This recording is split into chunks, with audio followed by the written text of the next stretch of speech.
Assalamualaikum warahmatullahi warahmatullahi wabarakatuh. Perkenalkan, nama saya Launa Syalifah Siregar sebagai Ketua di Project Based Learning. Perkenalkan, nama saya Muhammad Rizky Sidi Umar sebagai Sekretaris. Saya Khalifah Nurasiah. Saya Indri Ainyan Jumatasari. Saya Muhammad Hafiz Asidiki. Saya Muhammad Sakif Amanullah. Saya Muhammad Yusuf. Saya Maudi Azmi Wahid. Di skenario yang akan kami bahas dalam Project Based Learning kali ini, yaitu seorang laki-laki yang datang ke puskesmas dengan keluhan batuk, terutama pada indikasi masalahnya, yaitu batuk. Batuk dalam Kamus Besar Bahasa Indonesia ialah penyakit pada jalan pernapasan atau paru-paru yang kerap menimbulkan rasa gatal pada tenggorok, sehingga merangsang penderita mengeluarkan bunyi keras seperti menyala. Batuk dibagi menjadi 3 macam, yaitu akut, subakut, dan juga kronis. Untuk materi selanjutnya akan dijelaskan oleh teman saya.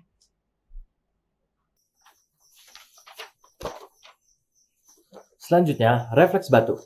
Refleks batuk terdiri dari 5 komponen utama, yaitu reseptor batuk, serabut saraf aferen, pusat batuk, susunan saraf eferen, dan efektor. Batuk bermula dari suatu rangsang pada reseptor batuk. Reseptor ini berupa serabut saraf non-mielin halus yang terletak baik di dalam maupun di luar rongga toraks. Yang terletak di dalam rongga toraks antara lain terdapat di laring, trakea, bronkus, dan di pleura. Jumlah reseptor akan semakin berkurang pada cabang-cabang bronkus yang kecil. Dan sejumlah besar reseptor terdapat di laring, trakea, karina, dan di daerah percabangan bronkus. Reseptor bahkan juga ditemui dari saluran telinga, lambung, hilus, sinus parasinalis, perikardial, dan diafragma. Serabut aferen terpenting ada pada cabang nervus vagus yang mengalirkan rangsang dari laring, trakea, bronkus, pleura, lambung, dan juga rangsang dari telinga melalui cabang arnold. Nervus vagus, nervus trigeminus menyalurkan rangsang dari sinus paranasalis. Nervus glossopharyngeus menyalurkan rangsang dari faring, dan nervus phrenicus menyalurkan rangsang dari perikardium dan diafragma. Oleh serabut aferen, rangsang ini dibawa ke pusat batuk yang terletak di medula, di dekat pusat pernapasan dan pusat muntah. Kemudian dari sini, oleh serabut-serabut eferen, nervus vagus, nervus phrenicus, nervus intercostal, dan lumbar, nervus trigeminus, nervus facialis, nervus hypoglossum, dan lain-lain menuju ke efektor. Efektor ini terdiri dari otot-otot laring, otot-otot trakea, bronkus, diafragma, otot-otot interkostal, dan lain-lain. Di daerah efektor inilah mekanisme batuk kemudian terjadi.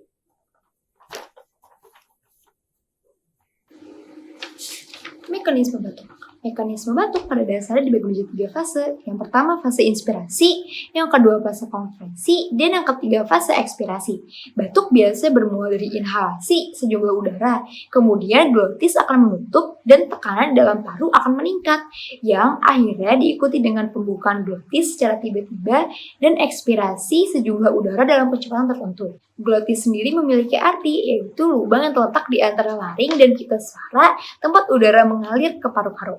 Selanjutnya, fase inspirasi dimulai dengan inspirasi singkat dan cepat dari sejumlah besar udara. Pada saat ini, glotis secara refleks sudah terbuka. Volume udara yang diinspirasi sangat bervariasi jumlahnya, berkisar antara 200 sampai 3.500 ml di atas kapasitas residu fungsional. Setelah udara diinspirasi, maka mulailah fase kompresi di mana glotis akan tertutup selama 0,2 detik. Pada masa ini, tekanan di paru dan abdomen akan meningkat 50-100 mm air raksa. Kemudian, secara aktif, glotis akan terbuka dan berlangsunglah fase ekspirasi. Udara akan keluar dan menggetarkan jaringan saluran napas, serta udara yang sehingga menimbulkan suara batuk yang kita kenal. Arus udara ekspirasi yang maksimal akan tercapai dalam waktu 30-50 detik setelah glotis terbuka, yang kemudian diikuti dengan arus yang menetap. Kecepatan udara yang dihasilkan dapat mencapai 16.000 sampai 24.000 cm per menit. Pada fase ini dapat dijumpai pengurangan diameter trakea sampai 80%. Sekian. Halo teman-teman, jadi di sini aku akan menjelaskan tentang penyebab batuk. Batuk itu dapat terjadi akibat berbagai penyakit atau proses yang merangsang reseptor batuk. Selain itu, batuk juga dapat terjadi pada keadaan psikogenik tertentu. Jadi teman-teman, penyebab batuk itu ada 7. Yang pertama itu ada irritans, yang kedua itu ada mekanik, yang ketiga itu ada penyakit paru-paru obstruktif, yang keempat itu ada penyakit paru restriktif, yang kelima itu ada infeksi, dan yang keenam itu ada tumor, dan yang terakhir yang ketujuh ada psikogenik. Tentunya diperlukan pemeriksaan yang seksama nih teman-teman untuk memeriksa keadaan-keadaan tersebut. Dalam hal ini perlu dilakukan anamnesis yang baik, pemeriksaan fisik dan juga pemeriksaan lain seperti laboratorium darah dan sputum, rangka ronsen toraks, dan tes fungsi paru-paru.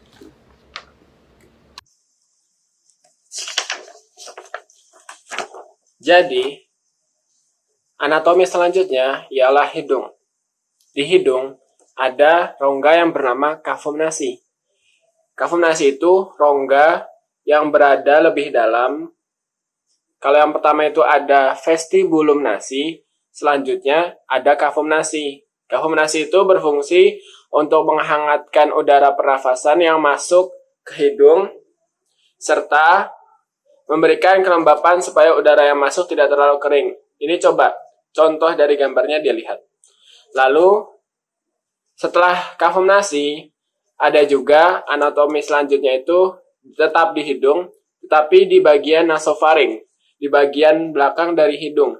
Nah, nasofaring itu adalah rongga yang menghubungkan antara hidung ke tenggorokan. Nah, fungsinya itu sebagai penyalur udara dari hidung menuju tenggorokan yang nantinya akan sampai ke paru-paru.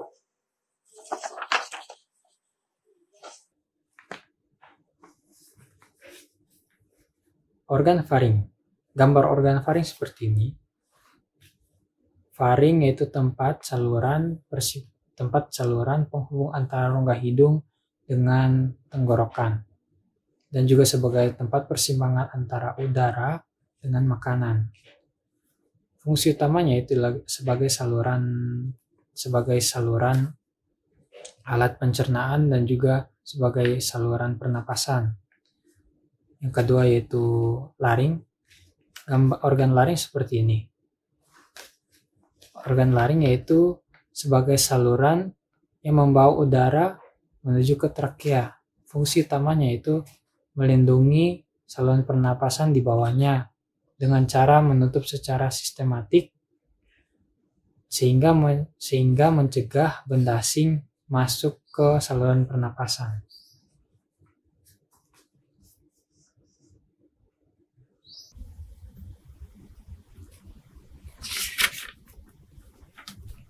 Trakea. Trakea juga sering disebut dengan batang tenggorokan. Trakea adalah saluran pernafasan berbentuk pipa yang terdiri dari tulang rawan dan otot. Trakea terletak di tengah-tengah leher dan selebihnya terletak di mediastinum. Fungsinya 1. Menyaring udara ke paru-paru, 2. Menyaring benda asing, 3. Membantu fungsi sistem pencernaan, dan yang keempat yaitu membantu batuk. Kemudian ada laring. Laring sering disebut dengan pangkal tenggorokan. Laring merupakan suatu saluran yang dikelilingi oleh tulang rawan. Salah satu tulang rawan pada laring disebut epiglotis. Epiglotis terletak di ujung bagian pangkal laring. Laring berada di antara orofaring dan juga trakea, di depan lariofaring. Fungsinya 1. Menghasilkan udara, 2. Sebagai tempat keluar masuknya udara, ketiga untuk menelan, yang keempat untuk proses pernafasan yaitu respirasi.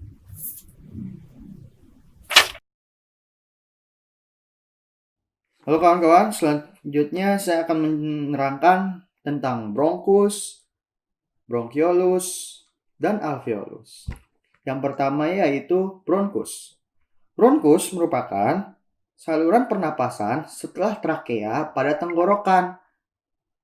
Nah, yang berfungsi sebagai jalan masuknya udara dari hidung untuk disalurkan ke paru-paru. Fungsi lainnya yaitu menghasilkan dahak, untuk mencegah iritasi pada bronkus. Nah, yang kedua, yang terakhir yaitu mengeluarkan debu dan partikel asing dari paru-paru. Nah, selanjutnya yaitu bronkiolus. Bronkiolus merupakan percabangan dari bronkus dengan ujung gelembung-gelembung kecil. Fungsinya yaitu menyalurkan udara dari bronkus ke alveoli. Nah, yang terakhir yaitu alveolus. Alveolus merupakan gelembung-gelembung kecil yang berisi udara yang berada di dalam paru-paru dengan jumlah sekitar 300 juta buah. Bentuk jamak dari alveolus ialah alveoli. Fungsi dari alveolus adalah sebagai tempat dari pertukaran gas, kemudian sebagai tempat penyimpanan udara dalam sementara waktu, yang kemudian akan memungkinkan penyerapan udara yang berisi oksigen O2 tersebut ke dalam darah. Terima kasih. Terima kasih sudah menonton dan semoga bermanfaat. Wassalamualaikum warahmatullahi wabarakatuh.